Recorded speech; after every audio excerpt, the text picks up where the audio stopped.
Welcome back to my YouTube channel. आज पढ़ेंगे हम चैप्टर 3 संश्लेषित रेशे और प्लास्टिक। तो चलो स्टार्ट करते हैं। पोशाक जिन्हें हम पहनते हैं कपड़े से निर्मित होते हैं। कपड़े प्राकृतिक अथवा कृत्रिम स्रोतों से प्राप्त रेशों से बनाए जाते हैं। क्या आप कुछ प्राकृतिक रेशों के नाम बता सकते हैं?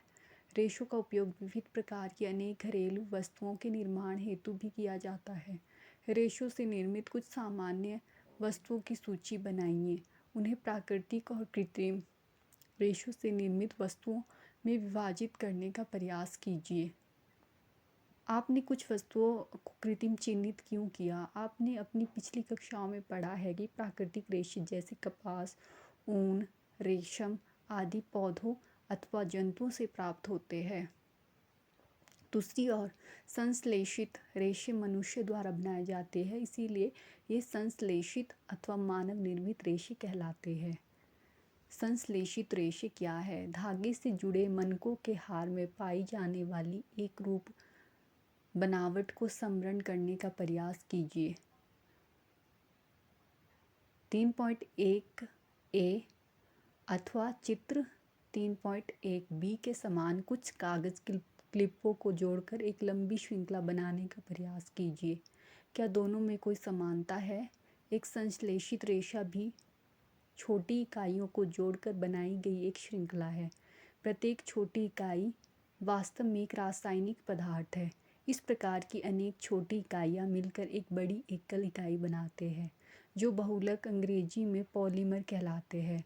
पॉलीमर शब्द ग्रीक भाषा के दो शब्दों पॉली तथा मर से मिलकर बना है। पॉली का अर्थ अनेक तथा मर का अर्थ है भाग अथवा इकाई है। अतः एक पॉलीमर या बहुलक बहुत सी इकाइयों के दोहराने से बनता है। बहुलक प्रकृति में भी पाए जाते हैं। उदाहरण के लिए कपास एक बहुलक है जो सेलुलोज कहलाता है। सेलुलोज बड़ी संख्या में ग्लूकोज इकाइयों द्वारा निर्मित होता है। संश्लेषित रेशों के प्रकार। रेयॉन। आपने कक्षा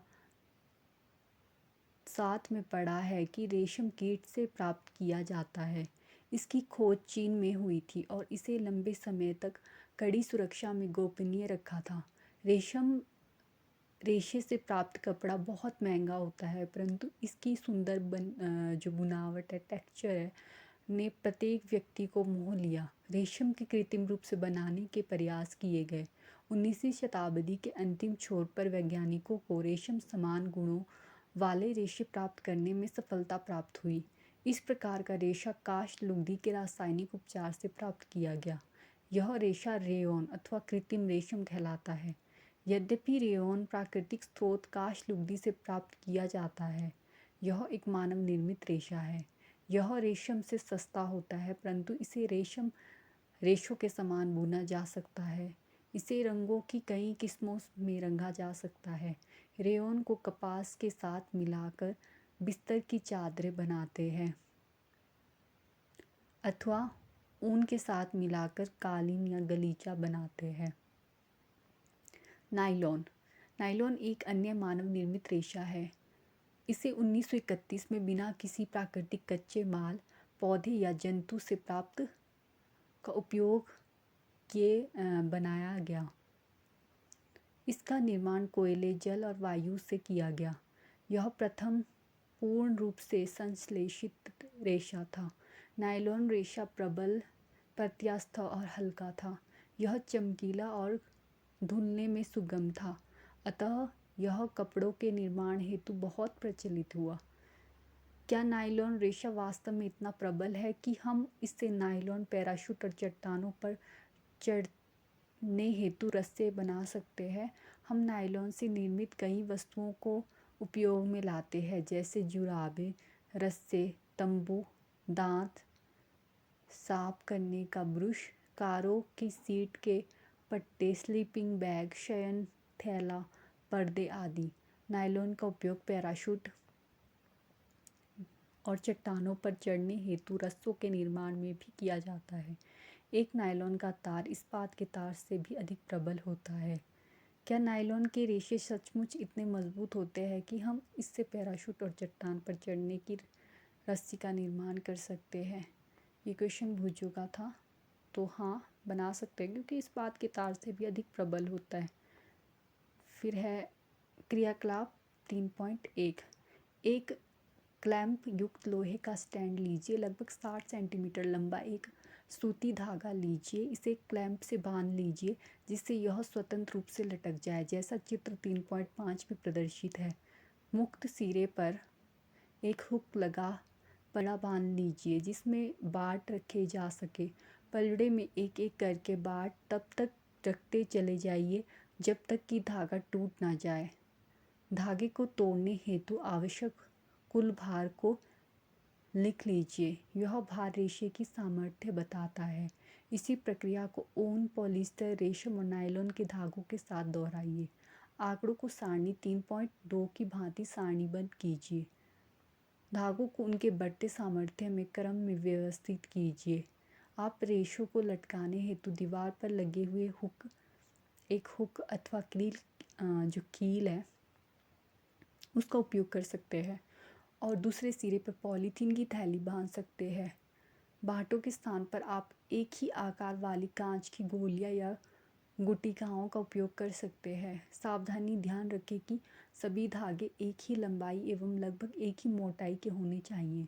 पॉलिस्टर और एक्रिलिक। पॉलिस्टर एक अन्य संश्लेषित रेशा है। इस रेशे से बने कपड़े में आसानी से सिलवटें नहीं पड़ती है। यह सपाट रहता है और सरलतापूर्वक धुल जाता है, अतः यह वस्त्र सामग्री हेतु पर्याप्त उपयोगी पदार्थ है। आपने लोगों को सुंदर पॉलिस्टर कमीज़ें और अन्य परिधान पहने अवश्य देखा होगा। टेरिलीन है एक लोकप्रिय पॉलिएस्टर है। इसे बहुत महीन रेशों में खींचा जा सकता है जिन्हें फिर किसी भी अन्य तंतु समान बुना जा सकता है। पहेली कह रही है, मेरी माँ जल के लिए सदैव पैट जो बोतलें होती है, चावल तथा चीनी संचय के लिए पेट जार खरीदती है। मैं जानने के लिए उत्सुक हूँ कि आखिर यह पेट है क्या? पेट पॉली एथिलीन टरथैलेट, ये है पेट। एक बहुत सुप्रचलित प्रकार का पॉलिएस्टर है। इसका उपयोग बोतलें, बर्तन, फिल्म, तार और अन्य बहुत से उपयोगी उत्पादों का निर्माण हेतु किया जाता है। चारों ओर दृष्टि घुमाइए और पॉलिएस्टर से निर्मित वस्तुओं की एक सूची बनाइए। पॉलिएस्टर पॉली प्लस एस्टर वास्तव में एक रसायन जो एस्टर कहलाता है की इकाइयों की पुनरावृत्ति से बनता है। एस्टर वे रसायन है जो फलों को उनकी गंध प्रदान करते हैं। निर्मित कपड़े पॉलीकोट, पॉलीवूल, टेरिकोट आदि नामों से बेचे जाते हैं। जैसा कि नाम सुझाते हैं, ये कपड़े दो प्रकार के रेशों को मिलाकर बनाए जाते हैं। पॉलीकोट पॉलिएस्टर और कपास का मिश्रण है। पॉलीवूल पॉलिएस्टर और ऊन का मिश्रण है। हम सर्दियों में स्वेटर पहनते हैं तथा शॉल अथवा कंबलों का उपयोग करते हैं। इनमें से बहुत से वास्तव में प्राकृतिक ऊन से निर्मित नहीं होते हैं, यद्यपि वे ऊन के सदृश दिखाई देते हैं। ये अन्य प्रकार के संश्लेषित रेशे से तैयार किए जाते हैं जो एक्रिलिक कहलाता है। प्राकृतिक स्रोतों से प्राप्त ऊन काफ़ी महंगी होती है, जबकि एक्रिलिक से बनी वस्तु अपेक्षाकृत सस्ती होती है। वे विविध रंगों में उपलब्ध होती है। संश्लेषित रेशे अधिक टिकाऊ और पहुंच के भीतर होते हैं, जिससे ये प्राकृतिक रेशों की अपेक्षा अधिक लोकप्रिय है। आप पूर्व में प्राकृतिक रेशों को जलाने का क्रियाकलाप कर चुके हैं। क्रियाकलाप 3.6 कक्षा 7। यदि आप संश्लेषित रेशों को जलाने का प्रयास करें तो आप पाएंगे कि इनका व्यवहार प्राकृतिक रेशों से भिन्न है। आप यह भी पाएंगे कि संश्लेषित रेशे गर्म करने पर पिघल जाते हैं। यह वास्तव में संश्लेषित रेशों का एक हानिकारक गुण है। यदि वस्त्रों में आग लग जाए तो यह बहुत आपदाजनक हो सकता है। कपड़ा पिघल जाता है और पहनने वाले व्यक्ति के शरीर से चिपक जाता है। अतः हमें प्रयोगशाला अथवा रसोई घर में कार्य करते समय संश्लेषित वस्त्र नहीं पहनने चाहिए। ओह, अब मैं समझी कि मेरी माँ रसोई में काम करते समय पॉलिएस्टर से बने वस्त्र क्यों नहीं पहनती। सभी संश्लेषित रेशे पेट्रोलियम मूल के कच्चे जो माल जो पेट्रो रसायन कहलाते हैं से विविध प्रक्रमों द्वारा तैयार किए जाते हैं। संश्लेषित रेशों के गुणधर्म। कल्पना कीजिए कि आज वर्षा का दिन है। आप किस प्रकार का छाता प्रयोग में लाएंगे और क्यों। संश्लेषित रेशे अद्वितीय गुणधर्मों वाले होते हैं जो इन्हें परिधान सामग्री हेतु लोकप्रिय बनाते हैं। ये शीघ्र सूखते हैं, अधिक चलाऊ, कम महंगे, आसानी से उपलब्ध और रख रखाव में सुविधाजनक है। निम्नलिखित क्रियाकलाप संपादित कीजिए और स्वयं सीखिए। क्रियाकलाप 3.2। एक आकार के 2 कपड़े के टुकड़े लीजिए, प्रत्येक लगभग आधा मीटर वर्ग का हो। इनमें से एक प्राकृतिक रेशों से निर्मित होना चाहिए, दूसरा रेशों से बना हो सकता है। इन टुकड़ों के चयन हेतु अपने माता पिता की मदद ले सकते हैं। टुकड़ों को पृथक विकरों या जो मग्गों में भिगोइए जिनमें बराबर मात्रा में जल भरा हो। 5 मिनट बाद कपड़े के टुकड़ों को पात्रों से निकाल लीजिए और उन्हें कुछ मिनट धूप में फैलाइए। प्रत्येक पात्र में शेष रहे जल के आयतन की परस्पर तुलना कीजिए। क्या संश्लेषित रेशे प्राकृतिक रेशों की अपेक्षा कम जल सोखते हैं? क्या वे सूखने में कम समय लेते हैं? यह क्रियाकलाप आपकी संश्लेषित कपड़ों के गुणधर्मों के बारे में क्या बतलाता है? अपने माता पिता से इन कपड़ों के प्राकृतिक रेशों की तुलना में चिरस्थायित्व, टिकाऊपन, मूल्य और रखरखाव के विषय में जानकारी प्राप्त कीजिए। प्लास्टिक। आप घर पर प्रतिदिन काम में आने वाली बहुत सी प्लास्टिक की वस्तुओं से परिचित होंगे। इस प्रकार की वस्तुओं और उनके उपयोगों की एक सूची बनाइए। संश्लेषित रेशे की तरह प्लास्टिक भी एक बहुलक है। सभी प्लास्टिकों में इकाइयों की व्यवस्था एक ही प्रकार की नहीं होती है। कुछ में रेखीय है तो अन्य में त्रिकबंध क्रॉसबंध होती है। प्लास्टिक की वस्तुएं सभी संभव आकारों और साइजों में उपलब्ध है। जैसा आप चित्र 7 में देख सकते हैं। क्या आपको आश्चर्य नहीं होता है कि यह कैसे संभव है? तथ्य यह है कि प्लास्टिक आसानी से सांचे में ढाला जा सकता है, अर्थात इसे कोई भी आकार दिया जा सकता है। प्लास्टिक का पुनः चक्रण हो सकता है, इसे पुनः प्रयुक्त किया जा सकता है, इसे रंगा और पिघलाया जा सकता है, इसे बेलकर चद्दरों में बदला जा सकता है अथवा इसकी तारें बनाई जा सकती है। इसलिए इनके इतने विभिन्न प्रकार के उपयोग हैं। प्लास्टिक निर्मित विभिन्न वस्तुएं, जैसा कि आप चित्र में देख रहे हैं। फिर है पॉलीथीन। पॉली जमा एथीन प्लास्टिक का एक उदाहरण है जो सामान्य उपयोग में आने वाली पॉलीथीन थैलियों बनाने में काम आता है। अब आप स्वयं प्लास्टिक के टुकड़े को मोड़िए। क्या सभी प्लास्टिक वस्तुएं सरलतापूर्वक मोड़ी जा सकती है? आप देखेंगे कुछ प्लास्टिक की वस्तुएं सरलतापूर्वक मोड़ी जा सकती है, जबकि कुछ मोड़ने हेतु बल लगाने पर टूट जाती है। जब हम एक प्लास्टिक की बोतल में गर्म जल डालते हैं तो वह विकृत हो जाती है। ऐसा प्लास्टिक जो गर्म करने पर आसानी से विकृत हो जाता है और सरलतापूर्वक मुड़ जाता है, थर्मोप्लास्टिक कहलाता है। पॉलीथीन और पीवीसी थर्मोप्लास्टिक के कुछ उदाहरण हैं। इनका उपयोग खिलौने, कंघियों और विभिन्न प्रकार के पात्रों के बड़े पैमाने पर निर्माण हेतु किया जाता है। दूसरी ओर कुछ प्लास्टिक ऐसे हैं जिन्हें एक बार सांचे में ढाल दिया जाता है तो उन्हें ऊष्मा देकर नर्म नहीं किया जा सकता है। ये थर्मोसेटिंग प्लास्टिक कहलाते हैं। 2 उदाहरण हैं, बेकेलाइट और मेलामाइन। बेकेलाइट ऊष्मा और विद्युत का कुचालक है। यह बिजली के स्विच, विभिन्न बर्तनों के हत्थे आदि बनाने में काम आता है। मेलामाइन एक बहुउपयोगी पदार्थ है। यह आग का प्रतिरोधक है तथा अन्य प्लास्टिक की अपेक्षा ऊष्मा को सहने की अधिक क्षमता रखता है। यह फर्श की टाइलें, रसोई के बर्तन और कपड़े बनाने के उपयोग लिया जाता है जो आग का प्रतिरोध करते हैं। चित्र 3.8 में थर्मोप्लास्टिक और थर्मोसेटिंग प्लास्टिक के विभिन्न उपयोगों को प्रदर्शित किया गया है। विकल्प पदार्थ प्लास्टिक। आज यदि हम कोई खाद्य सामग्री, जल, दूध, अचार, सूखे मेवे आदि के संचयन करने की सोचें तो प्लास्टिक पात्र सबसे सुविधाजनक लगते हैं। इसका कारण उनका हल्का भार, कम कीमत, अच्छा सामर्थ्य और उपयोग में आसानी है। धातु की अपेक्षा हल्के होने के कारण प्लास्टिक का उपयोग कारों, वायुयानों और अंतरिक्ष यानों में भी होता है। उपयोग की यह सूची असीमित है। यदि हम चप्पल, फर्नीचर और सजावट की वस्तुएं आदि से गिनना प्रारंभ करें, आइए अब प्लास्टिक के अभिलाक्षणिक गुणों की विवेचना करें।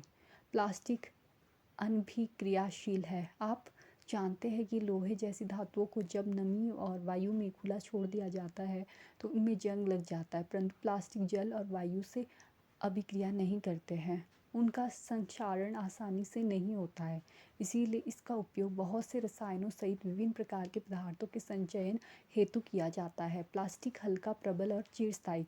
पूर्व काल में उपयोग में आने वाली बाल्टियों के बारे में अपने माता पिता और दादा दादी से बात करिए। किस प्रकार की बनी बाल्टियाँ और मग आज आप उपयोग में ले रहे हैं? प्लास्टिक पात्रों को उपयोग में लाने के क्या लाभ है? क्योंकि प्लास्टिक बहुत हल्का, प्रबल, चिरस्थायी, विभिन्न आकारों और साइजों में ढाला जा सकता है, अतः यह विभिन्न उद्देश्यों हेतु उपयोग में लाया जाता है। प्लास्टिक सामान्यतः धातु की अपेक्षा सस्ते होते हैं। ये उद्योगों और घरेलू कार्यों में व्यापक रूप से उपयोग में लिए जाते हैं। विभिन्न प्रकार के प्लास्टिक पात्रों की सूची बनाइए जिन्हें आप दैनिक जीवन में उपयोग में लाते हैं। प्लास्टिक कुचालक है। आपने ऊपर देखा है कि प्लास्टिक ऊष्मा और विद्युत की कुचालक है, इसीलिए बिजली के तार प्लास्टिक से ढके जाते हैं और खाना बनाने वाले पात्रों के हत्थे इनके बने होते हैं। क्या आप जानते हैं कि प्लास्टिक का स्वास्थ्य देखभाल उद्योग में व्यापक उपयोग होता है? इनके उपयोगों के कुछ उदाहरण हैं: दवा की गोलियां, टिक्कियों को पैक करने हेतु, घाव को सीने हेतु धागे, सीरीज, चिकित्सकों के दस्ताने और विविध प्रकार के चिकित्सीय तंत्र। माइक्रोवेव ओवन में भोजन पकाने हेतु विशिष्ट प्लास्टिक पात्र उपयोग में किए जाते हैं। माइक्रोवेव ओवन में ऊष्मा खाद्य पदार्थों को पका देती है, परंतु प्लास्टिक पात्र को प्रभावित नहीं करती है।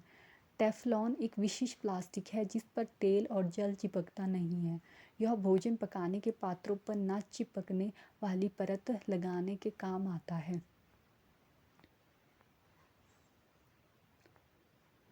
अग्निशा प्लास्टिक। यद्यपि संश्लेषित रेशे आसानी से आग पकड़ लेते हैं, परंतु यह जानना रोचक होगा कि आग बुझाने वाले कर्मचारियों के परिधानों पर मेलेमाइन प्लास्टिक की परत चढ़ी होती है जो उसे अग्निरोधक बनाती है।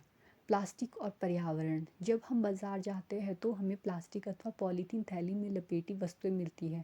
यह एक कारण है कि हमारे घरों में प्लास्टिक का कचरा इकट्ठा होता जा रहा है, फिर यह प्लास्टिक कूड़ेदान में चला जाता है। प्लास्टिक का निस्तारण एक प्रधान समस्या है।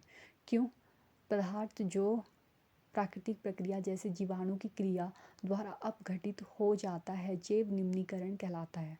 पदार्थ जो प्राकृतिक प्रक्रियाओं द्वारा सरलता से विघटित नहीं होता है जैव अनिम्नीकरण कहलाता है। अपशिष्ट के प्रकार। सब्जी, फलों के छिलके, अपहासित होने में लगने वाला लगभग समय, पदार्थ की प्रकृति। सब्जी, फलों के छिलके, बचा हुआ भोजन 1 से 2 सप्ताह, जैव निम्नीकरण। कागज़ 10 से 30 दिन, जैव निम्नीकरण। सूती कपड़ा 2 से 5 माह, जैव निम्नीकरण। लकड़ी 10 से 15 वर्ष, जैव निम्नीकरण। ऊनी वस्त्र लगभग 1 वर्ष, जैव निम्नीकरण। टीन, एल्यूमीनियम और अन्य धातु के डिब्बे 100 से 500 वर्ष, जैव अनिम्नीकरण। प्लास्टिक की थैलियाँ कई वर्ष, जैव अनिम्नीकरण।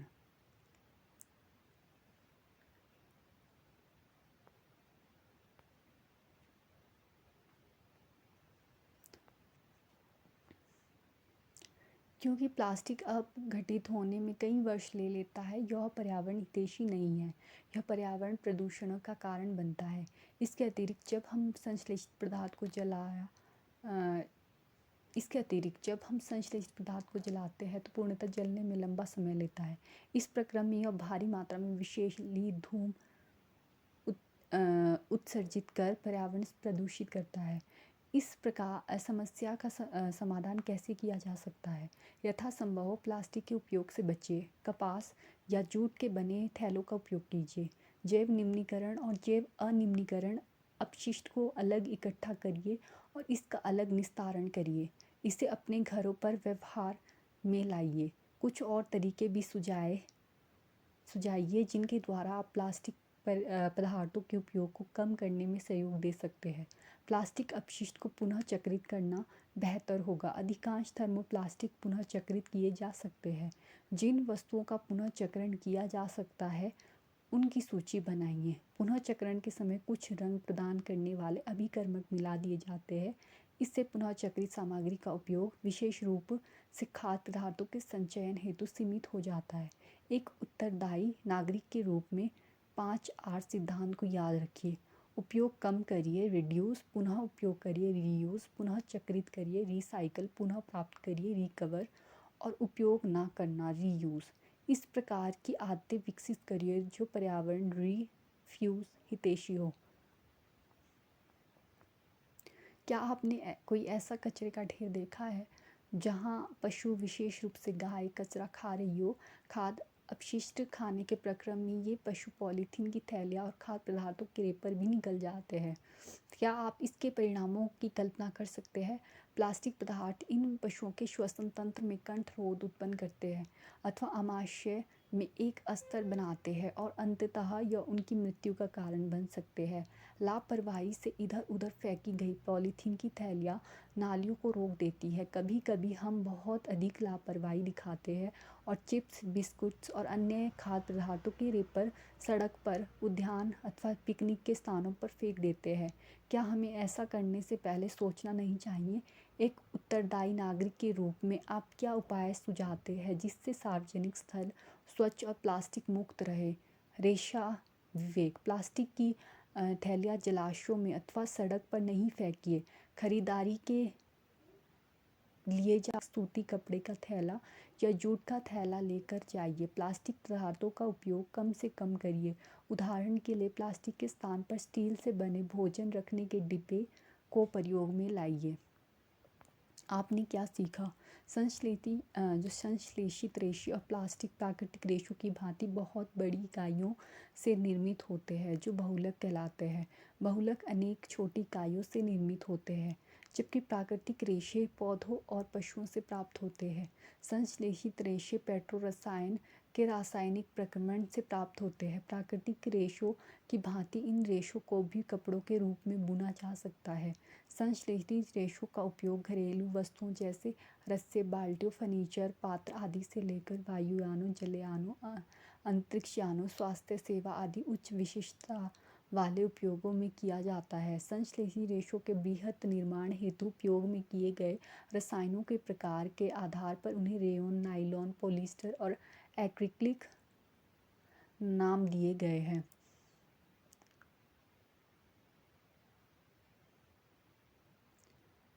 विभिन्न प्रकार के रेशे अपनी प्रबलता, जल अवशोषण क्षमता, दहन प्रकृति, मूल्य, चिरस्थायित्व आदि गुणों में परस्पर भिन्नता रखते हैं। आज प्लास्टिक के बिना जीवन की कल्पना नहीं की जा सकती, चाहे घर हो या बाहर। प्लास्टिक सभी और है। प्लास्टिक द्वारा उत्पन्न अपशिष्ट पदार्थ हितैषी नहीं है। जलाने पर ये विषैली गैसें उत्पन्न करते हैं। भूमि पर डाल देने से इन्हें अपभ्रष्ट होने से कई वर्ष लग सकते हैं। ऐसा इनकी जैव अनिम्नीकरण प्रकृति के कारण होता है। हमें आवश्यकता है कि संश्लेषित रेशों और प्लास्टिक का उपयोग इस प्रकार करें कि हम उनके अच्छे गुणों का आनंद ले सकें और साथ ही सजीव समुदायों के पर्यावरणीय संकट को न्यूनतम कर सकें। Thank you for watching.